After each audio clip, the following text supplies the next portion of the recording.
우리는 지난 세 주간의 시간을 통해서 마태, 마가, 누가 세 권의 복음서의 저자들이 이 세 권을 공관복음서라 부르기는 하지만 그들 각자가 다른 두 명의 저자와는 중복되지 않은 오직 자기 자신만 기록하고 있는 내용들을 가지고 각각의 복음서의 저자가 우리에게 예수님에 대한 어떤 모습을 알려주고자 했는지를 살펴보았습니다. 오늘 살펴보고자 하는 이 복음서는 요한복음인데요. 말씀드렸듯 마태, 마가, 누가는 기록의 내용에 중복되는 부분들이 굉장히 많이 있는지라 물론 아주 디테일한 부분과 강조점은 각각 다르기 때문에 동일한 내용을 담고 있는 본문들을 비교 연구해 보는 것도 굉장한 말씀의 은혜를 누릴 수가 있습니다. 그러나 그 세 권만을 공관복음이라 부르는 이유는 이 요한 사도는 전혀 다른 시각과 전혀 다른 내용들을 많이 기록하고 있기 때문에 그렇습니다. 주된 내용 중에 성령님에 대한 강조점이 많기 때문에 어떤 신학자는 성령복음이라 이렇게 별명을 지어 부르기도 하고 또 세 권의 공관복음서와 대비하여서 제4의 복음서라 이렇게 부르기도 할 정도입니다. 아마도 이 요한복음은 기록의 순서로도 나머지 세 명의 복음서의 저자보다 조금 더 후대에 기록했다고 여겨지는지라 적지 않은 신학자들이 아마도 요한은 세 명의 저자가 기록한 복음서의 내용을 한 번쯤은 다 읽어보고 왜 이들은 이런 내용을 기록하지 않았는가 하는 생각이 드는 부분들을 기록한 것 같다. 이렇게까지 평가할 정도입니다. 그렇기 때문에 사실은 요한복음에서 세 명의 복음서의 저자가 기록하지 않은 내용이 오히려 대부분입니다. 그렇지 않은 것을 오히려 찾는 것이 더 수월할 정도로 대부분 오직 요한 사도만 기록하고 있는 것으로 요한복음은 가득 차 있습니다. 특별히 다음 주간이 되면 예수님께서 십자가를 지시기 위해서 예루살렘에 입성하신 주일, 그래서 흔히 우리가 종려주일이라 이렇게 기념하지 않습니까? 그리고 월요일부터 토요일까지는 십자가에 달려 죽으시고 부활하시는 과정을 내용을 가지고 소위 고난주간이라고 우리가 지내게 되죠. 요한 사도도 그 내용을 기록하지 않을래야 않을 수가 없지 않겠어요? 그래서 다음 주로 시작이 되는 종려주일과 한 주간 고난주간의 예수님의 말씀과 행하심을 제외해 버린다면 90% 이상 요한복음은 오직 요한만 기록하고 있는 내용으로 가득 차 있습니다. 그렇다면 오히려 요한복음은 지금까지 우리가 세 권의 복음서는 왜 이 사람은 나머지 두 명은 기록하지 않은 이 내용을 기록했을까? 이런 궁금증을 가지고 그 복음서를 살펴봤다면 오히려 요한은 반대로 이미 세 명이 그것을 다 기록하고 있는데 동시에 기록했다면 우연의 일치라 하겠지만 요한은 훨씬 후대에 그것을 기록했으니 그것을 읽어보았고 세 명이나 같은 내용을 기록하고 있는데 굳이 요한까지 그것을 기록하고 있는 이유는 무엇일까? 이런 각도로 요한복음을 볼 필요가 있다 하는 겁니다. 그 중에 대표적인 것이 바로 오늘 우리가 읽은 이 요한복음 6장, 소위 오병이어의 사건입니다. 여러분 놀랍지 않습니까? 아니 겨우 먹는 얘기를 네 명의 복음서의 저자가 다 기록했다고요? 그게 제일 중요하죠. 여러분의 삶에 뭐가 제일 중요하십니까? 어쩌면 지금 이 자리에서 예배드리고 있는 성도님들 가운데 어떤 분은 오늘 비록 주일이긴 하지만 어서 빨리 예배드리고 가서 내가 돈을 벌어야 나도 먹고 살고 내 가족도 먹일 수 있다. 이런 생각 속에 살고 계시는 그런 분이 계시지는 않습니까? 또 어떤 분은 그래도 삶의 형편이 조금 여유가 있어서 주일은 온전히 하나님 앞에 거룩하고 영적인 일만 해도 되는 삶의 조금의 여유를 좀 누릴 수는 있을지라도 여러분, 내일부터 또다시 우리가 매일같이 근심 걱정하며 시달려야 되는 것은 어떻게 하면 나와 내 가족이 먹고 살 수 있을까? 이 문제를 여전히 고민해야 되지 않나요? 이번 달 벌이는 아주 넉넉히 이미 많이 벌어 놓으셨습니까? 이번 달은 가능하다면 혹시 다음 달에 벌이는 넉넉하게 이미 확보해 놓으셨나요? 올해를 편안하게 살 수 있다면 혹시 내년이나 혹은 5년 뒤, 10년 뒤에도 넉넉하게 여유자적하면서 살 수 있을 그런 물질을 확보해 놓으셨습니까? 그렇지 않죠? 아마 대부분의 사람이 혹시 조금 재산과 물질의 여유가 있다 하더라도 과연 내가 죽는 순간까지 이 먹고 사는 문제를 계속 잘 해결할 수 있을 것인가? 내 자녀 손들에게 이 먹고 사는 문제가 괴롭게 시달리지 않도록 그들에게 무엇을 물려주고 남겨줄 수 있을 것인가?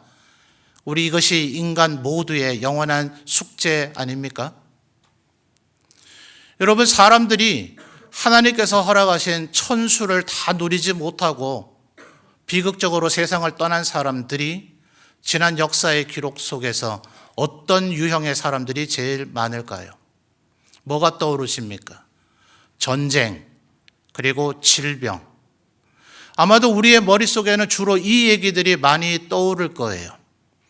그것은 집중된 시간 속에서 갑자기 많은 사람들이 목숨을 잃었기 때문에 우리의 뇌리 속에 강한 임팩트로 기록되어 있는지라 사람들은 전쟁과 혹은 전염병과 같은 질병에 많이 죽는다라고 생각을 하겠지만 실상은 굶주림에 의해서 천수를 누리지 못하고 세상을 떠난 사람이 제일 많습니다.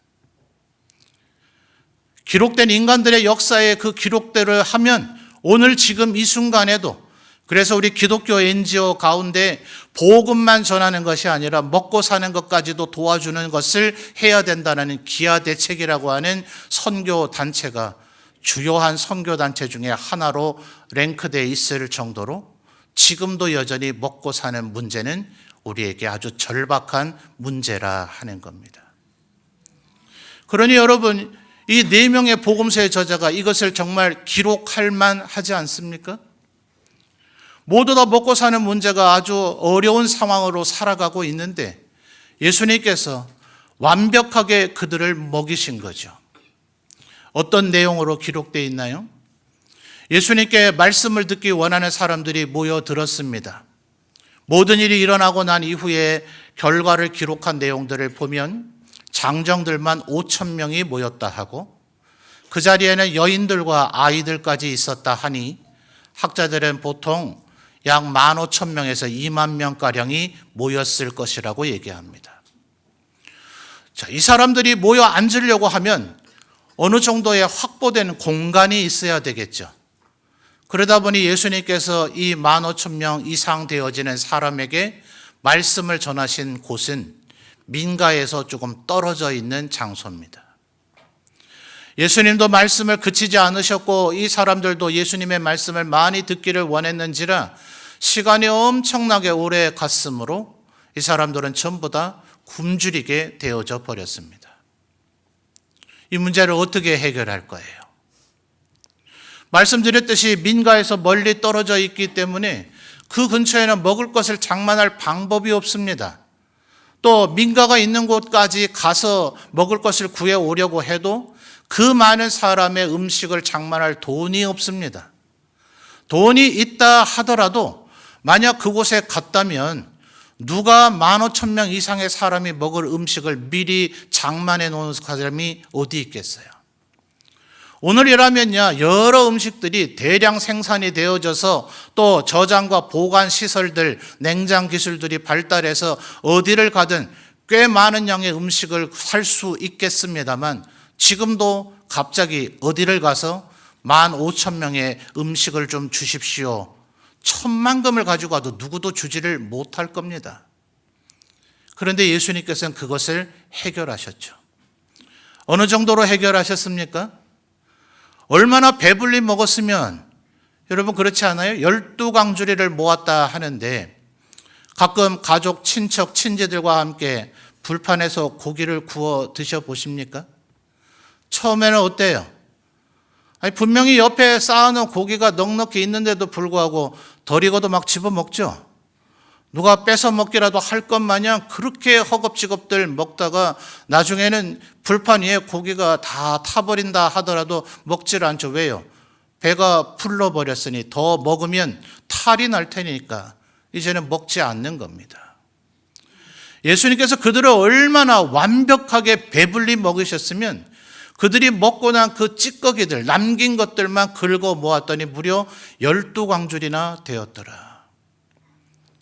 여러분, 이 자리에 있는 사람들의 충격이 어떠했을까요? 우리 생각에는 우리의 가족들 중에 누군가 죽은 자를 되살려주고 중풍 같은 병에 걸려서 온몸이 마비된 사람을 다시 회복시켜주고 못 걷는 사람을 일으켜 세워주고 눈을 못 보는 사람을 보게 해주고 귀가 안 들리는 사람을 듣게 해주는 이런 기적이 대단할 것 같지만 실상은 우리 모두에게 드리워져 있는 이 먹고 사는 문제, 이것을 주님은 완벽히 해결해 주셨다는 것을 보여주신 겁니다. 그러니 그 자리에 있는 사람들의 반응이 어땠어요? 이런 분을 우리의 왕으로 모셔야 되겠다. 이런 분이 우리의 왕이 되어 주신다면 우리는 이제는 더 이상 뭘 먹을까의 염려 때문에 고생고생하고 농사짓거나 힘든 일을 하지 않아도 될 것이라는 생각 때문에 그들 모두는 예수님을 왕으로 추대하려고 했었다라고 기록하고 있지 않아요. 그런데 여러분, 결정적인 차이는, 자, 오늘 우리가 6장 48절에서부터 51절까지를 읽었습니다만 6장 1절로 한번 거슬러 가서 볼까요? 이 6장 1절에서부터 15절까지가 사실은 요게 스토리의 전부입니다. 사실은 오늘 우리가 읽은 48절에서 51절까지는 세 명의 복음서의 저자는 역시 기록하고 있지 않은 내용이에요. 세 명의 복음서의 저자는 예수께서 한 아이가 가져온 보리떡 5개와 물고기 2마리, 도저히 어린아이 1명의 식사분밖에 되지 않는 그것으로 남자만 5,000명, 아마도 15,000명 이상을 너무도 아주 포만감이 들도록 배불리 먹이고 12광주리에 남은 음식을 모을 정도로 완벽하게 먹여내셨다라는 얘기는 15절까지만 기록되어 있다 말입니다. 그래서 그 뒤에 나타나는 22절에서부터 오늘 우리가 읽은 부분을 포함해서 71절까지 실제 사건의 스토리보다 몇 배나 더 되는 내용을 오직 요한 사도만 기록하고 있는 거예요. 말하자면 요한은 그것 때문에 배불리 먹었다는 그것이 우리의 뇌리 속에 남아있어서는 안 된다. 예수님이 우리에게 알려주시고자 했던 것은 결코 그 정도 수준이 아니다. 예수님만 믿으면 우리가 밥 먹고 살 수 있다. 겨우 그런 걸 우리에게 알려주고자 예수님께서 그 일을 행하셨던 것이 아니다. 라는 것을 요한은 우리에게 알려주고 싶었던 겁니다. 여러분, 49절 아까 우리가 읽었습니다만 우리 성도님들 49절을 다시 한번 읽어보실까요? 49절입니다. 시작.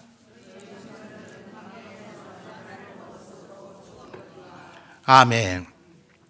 아마도 이스라엘 백성들에게는 이것이 먼 옛날 출애굽하여서 모세에 의하여 인도함을 받아 40년간 광야를 유랑하게 되었을 때 먹었던 만나가 떠올라지게 됐던 것 같아요.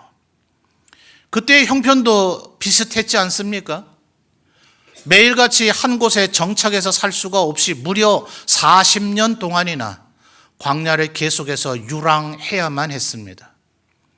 구름기둥이 이동하면 따라 이동해야 되는, 그리고 그 곳들 자체가 광야, 마리조와 광야이지 정확한 의미로는 사막 지형인지라 전갈 같은 것 외에는 살아 생존조차도 아예 할 수 없는 것, 그곳에서 농작을 하고 경작을 한다는 건 아예 상상조차 할 수 없는 그곳에서 하나님께서 하늘에서 떡을 내려 만나를 먹여주셨던 일이 이 모든 사람들에게 떠올랐던 거죠. 바로 그래서 예수님께서 지금 49절에 뭐라고 얘기하셨다고요? 너희 조상들은 광야에서 만나를 먹었어도 결국 어떻게 됐다고요? 죽었다고요. 그걸 먹어봐야 그것 때문에 영원히 살게 되는 것은 아니다 하는 겁니다. 여러분, 예수님을 왜 믿습니까? 예수 믿어서 절대로 병 걸리지 않는 건강한 삶을 살고자 예수님을 믿습니까? 내가 좀 노력하지 않아도, 좀 재주가 있지 않아도 어마어마한 돈을 벌어들여서 아주 부유한 삶을 살 수 있게 되기를 바라서 예수를 믿습니까? 혹은 예수님 때문에 은혜를 입어서 이 세상에서 힘과 권력을 가져서 남들 위해 아주 군림하며 사는 그런 사람이 되고 싶어 예수를 믿습니까? 아니면 여러분의 자녀들이 정말 공부도 잘해서 우수한 대학을 나오고 좋은 직장을 가지고 모두가 부러워할 만한 며느리 사이를 얻고 싶어서 그래서 예수를 믿습니까? 주님 뭐라고 얘기하셨죠? 내가 너에게 그런 복을 줄 수 있다. 그런데 만약 그 모든 것을 네가 가지게 된다 할지라도 네가 만약 죽는다면 그게 너에게 무슨 의미가 있으며 그것이 너에게 무엇 가치가 있겠느냐라고 주님 얘기하지 않으셨어요? 그래서 우리 교회 기독교가 말하고 있는 구원이란 다른 말로 뭐라고 얘기합니까? 우리가 죄사함을 받는 그 정도의 문제가 아니라 애초에 하나님께서 에덴 동산에서 우리의 조상 아담과 하와를 만드셨을 때 의도하셨던 하나님의 모양과 형상대로 다시 영원한 생명이 회복되는 것, 그래서 구원을 받는다 하는 그 말은 다시 영원한 생명, 영생을 얻는 것이 아닙니까? 우리가 예수 믿는 이유가 바로 그것 때문 아니에요? 그러니 여러분, 겨우 한 끼의 식사가 해결되었다. 그리고 앞으로는 이제 힘들게 고생하지 않아도 먹을거리가 해결될 수 있을 것이다. 이것이 예수님께서 지금 알려주고자 하는 그 가치가 아니다 하는 거예요. 마태와 누가가 기록했다 하는 주님께서 가르쳐 주신 기도, 주기도문에서 뭐라고 기도하라고 하셨죠? 오늘 우리에게 일용할 양식을 주시옵고. 이 말의 의미는 하나님 오늘 제발 우리에게 먹을 걸 주십시오 라고 기도하라는 의미가 아닙니다. 이 세상에 우리의 먹을 것을 해결해 줄 수 있느니 그는 오직 하나님밖에 없으시다. 돌덩어리 앞에 가서 아무리 빌어봐야 그는 우리의 먹을 걸 해결해 주지 못한다. 금속 덩어리 앞에 가서 아무리 빌고 간청해봐야 그들은 우리의 먹을 것을 해결해 주지 못한다. 혹시 우리의 인간 가운데 여러분의 사장님이 여러분에게 매일의 일당 혹은 월급을 따박따박 준다 할지라도 언젠가 날이 되면 이제는 젊은 사람을 써야 되겠으니 당신은 우리 회사에서 그만 나가주시죠. 이제 은퇴하시죠 하는 냉정한 얼굴을 보게 될 날이 올 겁니다. 지금은 나에게 뭐든지 다 공급해 줄 것 같은 그 회사와 그 직장이 언젠가는 나에게 조금도 도움을 주지 않는 그런 날이 우리에게 도래하게 될 것이니 어제도 오늘도 내일도 영원토록 우리의 먹을거리를 해결해 줄, 오늘 우리의 일용할 양식을 주실 이는 오직 하나님밖에 없으시다. 이것을 믿음으로 고백하며 살라고 주님은 우리에게 가르쳐 주신 것입니다. 여러분, 아까 49절에서 광야에서 만나를 먹었어도 죽었다 했는데요. 사람이 사실은 한 3, 40일 정도는 굶어도 사는 것 같아요. 예수님께서 공생애를 시작하시기 전에 40일간 금식하며 기도하셨지 않습니까? 예수님의 모습을 본받고자 하는 지난 2000년의 교회 공동체 가운데 40일 동안 금식 기도를 했던 분들이 참 많이 있었습니다. 그러니 사람이란 모두 다 해낼 수 있는 것은 아닐지 모르고 또 혹여 그로 인해서 건강에 좀 손상이 올지는 모르지만 40일 정도는 먹지 않아도 살 수는 있는 것 같아요. 여러분, 예수께서 40일 금식하셨을 때 마태복음의 기록을 보면 마귀가 와서 유혹하고 시험했죠. 너는 하나님의 아들이 아니냐? 그러니 이 돌덩어리를 지금 즉시 빵으로 바꿔서 먹을 수 있지 않느냐? 뭐 하려고 그 능력을 그대로 감춰두고 절제하고 있느냐? 배가 많이 고플 텐데 지금 당장 이 돌을 빵을 만들어서 먹지 그러냐라고 유혹했을 때 예수님께서 뭐라고 답변하셨습니까? 사람이 떡으로 사는 것이 아니라 하나님의 말씀으로 사는 것이다. 그럼 우리 말씀 뜯어먹고 살아야 되나요?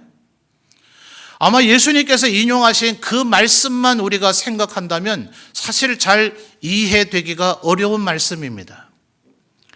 예수님께서 인용하신 그 말씀은 신명기 8장에서 모세가 이스라엘 백성에게 했던 얘기를 예수님께서 부분적으로 인용하신 겁니다.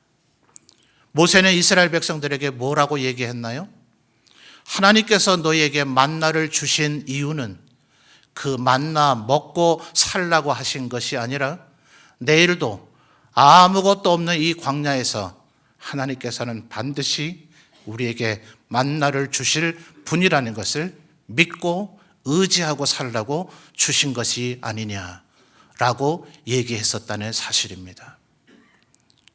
그러니 여러분, 믿음으로 이 얘기를 듣지 못하는 사람은 도무지 예수님이 원래 하셨던 이 말씀을 이해할 수 없어요. 그리고 어쩌면 마태도 마가도 누가도 그 부분이 이해가 안 됐는지, 아니면 그 부분은 어려웠는지, 그 부분은 까먹었는지 기록하지 않았지만, 요한은 초대교회 성도들이 예수님이 그저 우리에게 오병이어로 먹여주실 그런 정도의 분이 아니라, 아니 3명의 복음서의 저자들에게도 다른 사도들에게도 예수님이 하신 말씀 그 진정한 의미를 기억해야 돼, 그 정도의 얘기를 우리에게 하고자 하셨던 것이 아니야 라고 하면서 지금 우리가 읽은 이 부분을 기록하고 있다는 말이에요. 여러분, 51절 아까 우리 함께 봉독했습니다만 우리 성도님들 다시 한번 읽어보실까요? 51절입니다. 시작.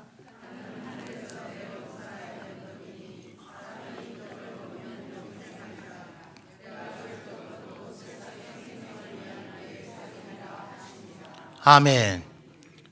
그렇다면 어떻게 해야 되죠? 예수님을 뜯어 먹어야 되나요? 이 무슨 참남되고 신성 모독적인 얘기인가 여러분 혹시 그렇게 생각하실지 모르지만 52절을 보십시오. 당장 그 자리에서 그 반응이 나왔잖아요. 52절 읽어보실까요? 시작.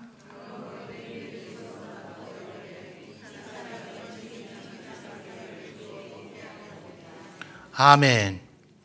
그러니 여러분, 그 자리에 있던 사람들도 예수님의 이 말씀을 도무지 이해할 수 없었던 거예요. 바로 여기에서 요한 사도의 위대함이 나타납니다. 여러분, 요한만 기록하고 있는 내용들을 한번 기억을 더듬어 볼까요? 요한복음 3장을 보면 니고데모라는 사람이 예수님을 찾아왔습니다. 예수님 뭐라고 얘기하시죠? 물과 성령으로 거듭나지 않으면 하나님의 나라를 볼 수 없느니라. 니고데모가 도무지 이해하지 못해요. 제가 체격이 이렇게 큰데 어떻게 어머니 뱃속에 다시 들어갈 수 있겠습니까? 너는 유대 랍비라는 사람이 이런 영적인 말을 알아듣지 못하고 그렇게 멍청하게 얘기하느냐? 그런 의미로 예수님 답변하셨어요. 요한만 오직 기록하고 있는 내용입니다. 요한복음 4장에 가면 무슨 얘기가 나오죠? 사마리아 수가성에 가서 여인을 만나 예수님은 그 여인에게 물을 달라 하셨습니다. 여인이 펄쩍 뛰죠. 유대인인데다가 남자인 당신이 어떻게 나에게 물을 달라 하느냐? 예수님 뭐라 하셨어요? 네가 내가 누구인지를 알았다면 네가 나에게 물을 주는 것이 아니라 네가 나에게 물을 달라고 했을 것이다. 내가 주는 물을 마시면 영원히 목마르지 않을 것이다 라고 주님 이야기하셨죠. 도대체 이 얘기들이 무슨 얘기냐 말입니다. 다시 한번 강조드리지만 이 복음서의 저자들 4사람은 예수님이 계신 당안에 일지를 적은 게 아닙니다. 예수님이 부활승천하시고 약 20-30년이 지난 후 이제 예수님이 직접 봤던 사도들이 있을 때는 구태여 복음서가 필요 없었어요. 예수님과 함께 다녔던 사도들이 내가 봤던 예수님, 내가 들었던 예수님의 말씀, 내가 경험했던 예수님이 행하신 일을 그냥 얘기해 주면 될 일이었으니까요. 그들 모두가 하나님 곁으로 한 분씩 한 분씩 떠나고 순교하기 시작했을 때 더 이상 예수님을 직접 본 사람들이 거의 사라져 갈 무렵 다음 세대들에게 예수님을 알려줘야 되겠다. 목적에 따라서 이 복음서들이 기록이 된 겁니다. 그때 요한은 이 부분을 기록합니다. 그때 예수님께서 하셨던 이 말씀들, 거듭나야 된다. 내가 주는 물을 마시면 영원히 목마르지 않을 것이다. 내가 곧 생명의 떡이니 나를 먹어야 된다. 이 말을 그때 우리는 이해하지 못했지만 성령께서 오시자 우리는 그 말씀의 의미가 무엇인지를 알게 되었다고 요한은 기록하고 있어요. 7장 38절과 39절로 가볼까요? 바로 그때 당시에는 사도들조차도 이 말씀의 진정한 의미를 알지 못했다는 것을 요한이 기록해 주고 있는 겁니다. 7장 38절, 39절 우리 성도님들 또 읽어 주십시오. 시작.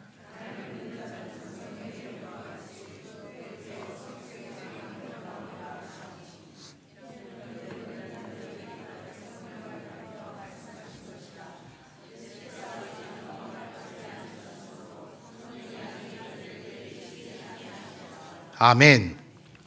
39절 하반절에 괄호 안에 있는 내용이 바로 이 사실을 증명해 주고 있죠. 예수님께서 처음 이 얘기를 하실 때 우리는 그 말의 의미를 알아듣지 못했다. 거듭나야 된다는 말이 뭘까? 니고데모가 저렇게 혼났는데 저게 무슨 말일까? 어떻게 해야 다시 거듭나는 걸까? 예수님 주시는 생수의 강이란 뭘까? 예수님이 생명의 떡이라고 하시고 만나와도 다르다 하시며 나를 먹으면 만나를 먹은 자도 죽었지만 나를 먹으면 영원히 산다 하셨는데 도대체 이 말씀의 의미가 뭘까? 요한복음 15장에서는 또 뭐라고 얘기합니까? 제가 15장을 하도 많이 인용했기 때문에 우리 성도님들 이제 아마 거의 외우실 것 같아요. 내 아버지는 농부요 나는 포도나무요 너희는 가지니 너희가 내 안에 내가 너희 안에 있어야 너희가 많은 열매를 맺느니라. 이 도대체 무슨 말이에요? 예수님 안에 있고 우리가 예수님이 우리 안에 있다는 이 말의 의미가 뭡니까? 바로 이것이 예수님을 믿는 그 믿음을 주님은 이야기하고 계신 거죠. 그 요한복음 15장에서 뭐라고 얘기합니까? 내가 너희 안에 있고 너희가 내 안에 있으면 그 사람은 무엇이든지 구하라. 그러면 구하는 대로 받게 될 것이다. 나를 믿는 자는 영원히 살 것이다. 바로 이 영원한 생명을 우리에게 주심을 주님께서 이야기하고 계신 겁니다. 요한 사도가 이렇게 요한복음에서 기록을 했지만 아마도 초대교회 성도들이 이 말씀을 온전히 이해하지를 잘 못했던 것 같아요. 그래서 요한복음의 끝자락을 가게 되면 나는 예수님이 누군지를 모르는 이들에게 예수님이 누군지를 알려주기 위해서 이 요한복음을 기록했다라고 얘기했던 요한 사도가 또다시 펜을 들어서 편지를 쓰기 시작합니다. 그게 뭐죠? 요한 1서가 내용적으로 볼 때 요한복음의 속편입니다. 여전히 육신의 정욕, 안목의 정욕, 이생의 자랑에 사로잡혀 사는 이들, 무엇을 먹을까 무엇을 마실까 염려해서 어찌하든지 재산을 쌓아놓고 살려는 이들, 육신의 정욕, 안목의 정욕, 이생의 자랑에 사로잡혀 있는 자들은 죄악 가운데 있는 자다. 그래서 요한복음에 뭐라고 얘기합니까? 하나님과 우리 사이에 만약 죄가 있다면 그 죄가 담처럼 가로막고 있어서 우리의 기도가 하나님 보좌에 상달되지 못하게 하느니라. 너희들이 여전히 하나님을 온전히 의지하지 못한 채 이 세상 것에 사로잡혀 살아가고 있는데도 불구하고 나는 죄가 없다 이렇게 얘기한다면 너희 죄가 그대로 있겠지만 내가 하나님을 온전히 믿지 못하고 영원히 목마르지 아니하게 하는 이 생수의 강 주님의 이 생명의 떡을 먹지 못하고 하나님을 온전히 의지하지 못한 채 살아가고 있으니 내게 죄가 있구나 하면 그는 미쁘시고 의로우사 모든 죄악 가운데서 너희를 건지실 것이다. 그러니 이 믿음을 가지고 살아야 된다. 하나님이 반드시 우리의 생명을 책임져 주실 것이다. 무엇을 먹을까 무엇을 마실까 염려하지 말라. 그래서 산상복음에서 주님 뭐라고 얘기하셨습니까? 너희는 오직 하나님의 나라와 그의 의만을 추구하며 살라. 그러면 이 모든 것은 너희에게 더하시리라. 그러니 우리는 그렇게 기도해야 되죠. 오늘 우리의 양식을 책임져 주실 이는 오직 하나님밖에 없으십니다. 이것이 우리의 믿음의 고백이 되어야 할 줄 믿습니다. 그러니 여러분, 요한 사도는 또다시 펜을 들어 썼습니다. 요한 3서에서 뭐라고 얘기합니까? 요한 3서 1장 2절을 보면 내 영혼이 잘됨 같이 내가 범사에 잘되고 강건하기를 원하노라. 누구에게 이런 축복을 얘기했나요? 여러 사람들이 와서 가이오라고 하는 사람에 대해서 이야기를 하는데 요한 사도님, 가이오가 진리 안에서 행하고 있습니다. 이 진리가 뭡니까? 역시나 요한 사도가 기록하고 있는 요한복음에 주님이 하신 말씀을 요한만 기록하고 있어요. 예수님 뭐라 하셨죠? 내가 곧 길이요 진리요 생명이니. 그러니 가이오가 진리 안에서 행한다는 그 말이 뭡니까? 가이오는 예수님 안에 행하고 있습니다. 가이오 안에 예수님이 계십니다. 가이오는 생수의 강을 이미 마신 자로 살아가고 있습니다. 가이오는 생명의 떡을 먹은 자로 살아가고 있습니다. 그러니 요한이 얼마나 기뻐합니까? 가이오, 네가 이미 영원히 잘 되었으니 네가 범사에 잘 되고 강건하게 될 것이다. 주님이 우리에게 그것을 약속했기 때문이다. 요한 사도가 알려주고 있는 하나님의 말씀입니다. 사랑하는 성도 여러분, 우리의 삶이 때로 힘들고 어렵기도 할 것입니다. 그러나 주님은 우리의 생명이 떡이 되어주시는 줄 믿습니다. 요한복음 4장에서 사마리아 성의 그 수가성의 여인과 대화를 나눌 때 예수님이 그러셨거든요. 나는 배고파서 더 이상 갈 수 없다, 시장하다 하니 제자들이 죽기보다 가기 싫은 그 사마리아 성에 들어가 먹을 것을 구해왔습니다. 그런데 그토록 배고프시다던 주님이 정작 먹을 걸 구해오니까 드시질 않으세요. 제자들이 수군거렸습니다. 우리가 음식을 구하러 간 사이에 누가 먹을 것을 갖다 드렸나? 예수님이 뭐라 하셨습니까? 나의 양식은, 나에게 생명의 에너지를 주는 것은, 나의 삶의 의미는 내 아버지의 일을 행하는 것이다. 내 아버지를 위해서 사는 이것이 곧 나의 양식이다. 전부 다 요한이 우리에게 알려주고 있는 겁니다. 여러분, 이 영적인 의미를 꼭 마음에 새기시는 우리 성도들이 되시기를 바랍니다. 바울 사도가 성찬에 대해서 교훈할 때 이런 얘기를 했습니다.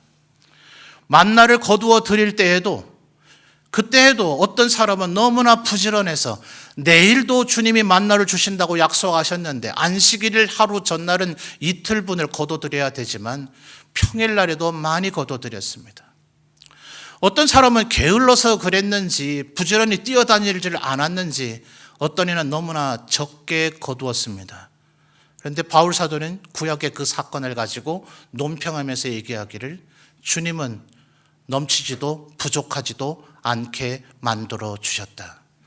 주님이 우리에게 주시는 생명의 떡의 의미가 이러한 것입니다. 오늘 우리가 지키고 있는 이 주일은 안식일이 아니지만 우리가 이 주일에 지키는 하나님 앞에 예배하는 이유는 이 예배하는 가운데 말씀이신 주님, 요한복음 1장에서 뭐라고 얘기합니까? 태초에 말씀이 계셨다.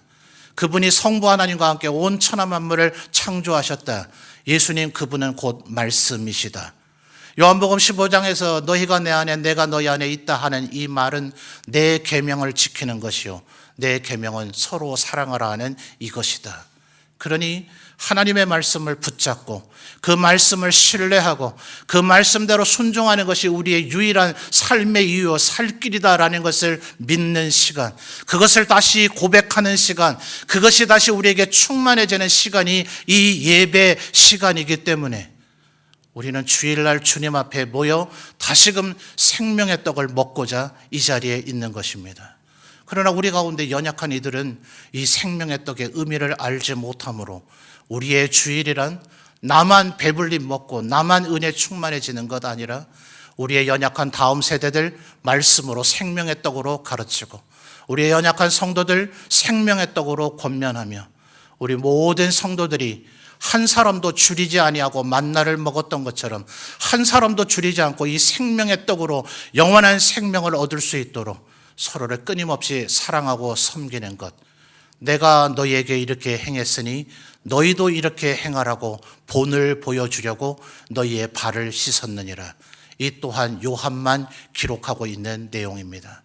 주님께서 우리에게 왜 생명의 떡을 주셨는지, 사랑하는 성도 여러분, 오늘도 이 설교의 영상을 동영상으로 다시 한번 들으시면서 이 한 주간 요한복음을 차분히 묵상을 해보심으로 우리에게 영원한 생명을 주신 주님의 이 사랑과 은혜를 충만히 누리시는 우리 모든 성도들이 되시기를 주님의 이름으로 축원합니다.